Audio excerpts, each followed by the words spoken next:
Prime Minister Dr. Timothy Harris has denied that his government has been paying gangs to keep the peace over the last few months. Since Valentine's Day this year, where some 3 persons were killed in violent shooting incidents over a 24-hour period, the Federation had recorded very few homicides or violent incidents. Reports suggest that a truce was formed among the gang members and that somehow they were being paid to remain dormant. But Prime Minister Harris, who is also the National Security Minister, denied this claim when asked about it by WinFM journalist Ken Richards. There's been a suggestion, however, that the government has been having, or the authorities anyway, have been having dialogue with the gangs. There's speculation that they are receiving some kind of assistance. There's further speculation that they are being paid. Now, in terms of payment, that again is a mischief. A mischief. There has been no payment by this government. No payment by this government to any criminal party. What this government is committed to do, and we have said that, we will help those who have come out of prison, who are looking for a fresh start. We will help them to get a fresh start.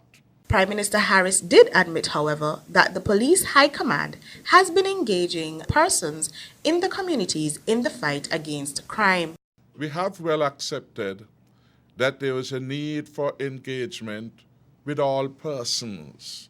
The approach of this government has always been that the crime problem which we inherited in St. Kitts and Nevis after 20 years of one administration could not be solved unless we had a buy-in by the entire community.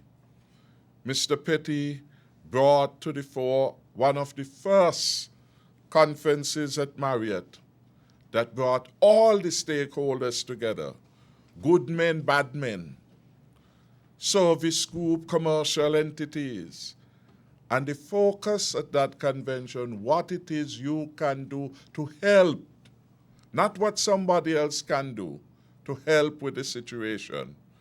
And we took note of all the recommendations that had come from interested parties about how we move forward.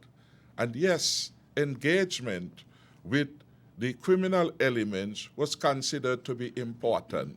The Prime Minister also claimed that his government continues to provide opportunities for the nation's youth.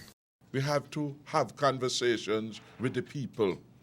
We have to ask them what was happening and put all the pertinent facts together to come to understand the working of the mind. In that context, yes, there are responsible persons in the community who have begun that outreach with certain elements who are at risk in the community with a view to finding solutions going forward.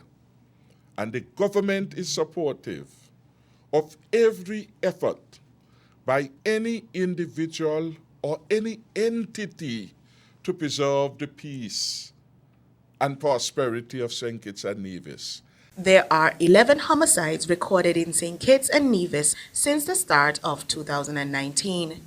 I am Namayumbam Ganala for SKN Newsline.